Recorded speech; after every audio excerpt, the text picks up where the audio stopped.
కాకినాడ జిల్లా వేట్లపాలెం పేలుడు ఘటనతో సామర్లకోట పరిధిలో బాణసంచ తయారీ కేంద్రాలు మొత్తం క్లోజ్ అయిపోయాయి. బాణసంచ తయారీ కేంద్రాలు, సేల్స్ అవుట్లెట్స్ కి నిర్వాహకులు తాళాలు వేసి వెళ్లిపోవడం ఆశ్చర్యం కలిగిస్తోంది. దీంతో ఆయా తయారీ కేంద్రాలు, సేల్స్ దుకాణాలపై అనుమానాలు వ్యక్తమవుతున్నాయి. అధికారులు తనిఖీలకు వస్తారన్న భయంతోనే ఇలా తాళాలు వేసి వెళ్లిపోయినట్టుగా తెలుస్తోంది. ఇందుకే కాకినాడ జిల్లాలోని బాణసంచ తయారీ కేంద్రాలు, సేల్స్ అవుట్లెట్లలో నిర్వాహకులు నిబంధనలు పాటిస్తున్నారా? ఆయా దుకాణాలకు అసలు లైసెన్సులున్నాయా? బాణసంచా తయారీ కేంద్రాలు, సేల్స్ అవుట్లెట్ల దగ్గర పరిస్థితులపై మరింత సమాచారం వేట్లపాలెం నుంచి మా చీఫ్ రిపోర్టర్ సత్య ద్వారా తెలుసుకుందాం. ప్రస్తుతం వేట్లపాలెంలో చాలా చోట్ల కూడా ఈ బాణసంచ తయారీ కేంద్రాలు ఉన్నాయి. వెనక బాణసంచ తయారీ కేంద్రాలు ఉంటే రోడ్డు మీదే ఇవి సేల్స్ పెడుతూ ఉన్నారు. ప్రస్తుతం మనం శ్రీ రామకృష్ణ ఫైర్ వర్క్స్ దగ్గర ఉన్నాము. ఇక్కడ అసలు నామ్స్ పాటిస్తున్నారో లేదో ఒకసారి చెక్ చేద్దాం. అంటే ప్రస్తుతానికైతే మాత్రం బాణసంచ తయారీ కేంద్రాలకు సంబంధించి మొత్తం క్లోజ్ చేసేసారు ఈ ఘటన జరిగిన తర్వాత.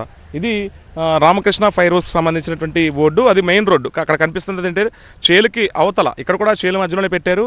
అవుట్లెట్ మాత్రం రోడ్డు పక్కకి పెట్టినటువంటి పరిస్థితి. మొత్తం అవన్నీ కూడా వేట్లపాలెం వెళ్ళే రోడ్డు. అక్కడి నుంచి మొదలుకొని ఇక్కడ ఈ వెనకాల ఫ్యాక్టరీ ఉంది.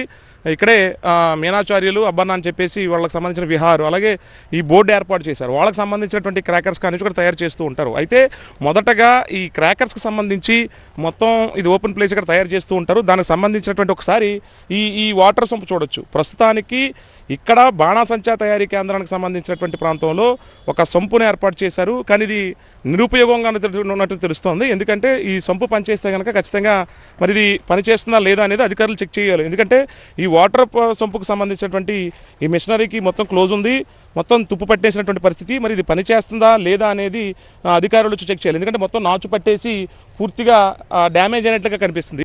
నిన్న ప్రమాదం జరిగిన తర్వాత కూడా ఈ సిలిండర్స్ని చాలా చోట్ల పెట్టారు, కానీ ఎక్కడా పని చేయనటువంటి పరిస్థితి. ప్రస్తుతం ఇవి నిన్న చెల్లాచెదురుగా ఆ ప్రమాదం జరిగిన చోట 21 మంది సజీవ దహనమైన చోట ఈ సిలిండర్లు ఎక్కడ పెడితే అక్కడ చెల్లాచెదురుగా పడున్నాయి. కానీ ఇక్కడ మొత్తం దాదాపు 4 సిలిండర్లు ఉన్నాయి. పూర్తిగా ఇది ఎంటీలా కనిపిస్తుంది, పెద్ద బరువు కూడా లేదు. దీంట్లో ఎంటీ సిలిండరు ఇది ఒక్కటి మాత్రమే కాస్త బరువుగా ఉంది కాబట్టి దీంట్లో పౌడర్ వేసినట్టున్నారు. అలాగే ఇది కూడా చెక్ చేద్దాం ఒకసారి. దీన్ని సీల్ వేశారు, దీంట్లో కూడా కొంచెం అన్నటువంటి పరిస్థితి, అంతా పూర్తిగా లేదు. ఇక్కడ ఫైర్ సేఫ్టీకి సంబంధించిన నామ్స్ ప్రకారం దీంట్లో కూడా ఎంటీ, దీంట్లో కూడా పౌడర్ లేదు, గ్యాస్ లేదు. ఇది కూడా ఎంటీ సిలిండరు. అంటే కొన్ని చోట్ల ఈ రామకృష్ణ ఫైర్ వర్క్స్ ఇది చాలా చోట్ల సొంపులు వీటి ద్వారా ఈ ఫైర్ వర్క్స్ చేస్తూ ఉంటారు. ఇవి పనిచేస్తున్నాయా లేదనేది మోటార్ వేయాల్సి ఉంటుంది, ఇవన్నీ చేయాల్సి ఉంటుంది. కానీ తుప్పు పెట్టేసి ఒకసారి చూడొచ్చు. ఇది ఎంత తిప్పినా తిరగనటువంటి పరిస్థితి. ప్రమాదం జరిగితే ఇవి తిప్పాల్సి ఉంటుంది. పూర్తిగా ఎంత టైట్ ఉన్నా సరే ఇది రావట్లేదు. అంటే ప్రమాదం జరిగితే రావాల్సి ఉంటుంది. మొత్తం తుప్పు పట్టేసింది. ఇక్కడ చిల్లు కూడా పడిపోయిన దృశ్యాలు కూడా చూడొచ్చు. ఇది ఎంత తిప్పినా తిరగనటువంటి పరిస్థితి. మరి ఇవి పనిచేస్తున్నాయంటే ఇవి పూర్తిగా డ్యామేజ్ అయిపోయింది. ఇవి కూడా క్లిప్స్ మొత్తం తుప్పు పట్టేసింది. అంటే ఈ పైపుల ద్వారా నీటిని కొడతా ఉంటారు. ఇవన్నీ కూడా డ్యామేజ్ అయిపోయిన పైపులతో ఇక్కడ రన్ చేస్తూ ఉన్నారు. కొన్ని చోట్ల తాళాలేసి నిర్వాహకులు వెళ్ళిపోయారు. ఇక్కడ తాళాలేసి వెళ్ళిపోయినట్టు చూడొచ్చు. మొత్తం ఇక్కడ అంతా కూడా ఈ ఫైర్ వర్క్స్కి సంబంధించి తయారు చేస్తూ ఉంటారు.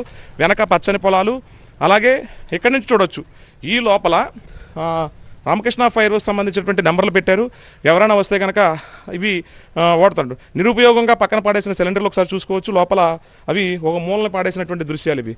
ఇక లోపల ఫైర్ వర్క్స్కి సంబంధించి ఒకసారి చూడొచ్చు. మొత్తం అంతా కూడా ఫైర్ సేఫ్టీకి సంబంధించినటువంటి నిబంధనలు కొన్ని చోట్ల పాటిస్తున్నప్పటికీ ఈ లోపల సేల్స్కి పెట్టిన, అంటే ఇవి లోకల్గా పెళ్ళిళ్ళకి అలాగే ఏదైనా ఫంక్షన్లు జరిగినప్పుడు ఆ లోపల బాక్స్లో పెట్టినటువంటి దృశ్యాలు కూడా చూడొచ్చు. ఇవన్నీ కూడా సేల్స్ చేస్తూ ఉంటారు. కొన్ని చోట్ల తయారు చేస్తూ కొన్ని చోట్ల సేల్స్ జరుగుతూ ఉంటుంది. అందులో భాగంగానే ఇవి ఈ లోపల చూడొచ్చు బస్తాలు. అంటే పైన అంతా కూడా రేక్ షెడ్ ఉంది. వచ్చేది వేసవకాలం. చాలా చోట్ల పైన ఫైర్ స్ప్రింక్లింగ్ పెట్టాలి. ఆ పైన ఎక్కడ కూడా స్ప్రింక్లింగ్ నేను దృశ్యాలు చూడొచ్చు. పైన ఐరన్ ఊచలు తప్ప ఎక్కడా కూడా వాటర్ సప్లై అటువంటి స్ప్రింక్లింగ్ సిస్టమ్ కనిపించినటువంటి దృశ్యాలు ఇవి. ఆ లోపల మాత్రం బాక్సెస్ అవన్నీ ఉన్నాయి. ఇవి చాలా చోట్ల ఇవే దర్శనమిస్తూ ఉంటాయి. ఇక్కడ మనం ఏం జరుగుతుందో చూపించే ప్రయత్నం చేసిన. తాళాలు వేసి వెళ్ళిపోయారు. నామ్స్ మాత్రం అంతంత మాత్రమే. లైసెన్సులు మాత్రం దాదాపుగా 2-3 సంవత్సరాలు మాత్రం ఉంటాయి. కానీ నిబంధనలు మాత్రం పాటించినటువంటి పరిస్థితి అయితే చాలా చోట్ల ఉంది. ఇది బాణసంచా తయారీ కేంద్రాలకు సంబంధించినటువంటి అవుట్లెట్లు కానివచ్చు, తయారీ కేంద్రాలు కానివచ్చు పరిస్థితి. 100% రసూల్తో కలిసి సత్య టీవీ వేట్లపాలెం నుంచి.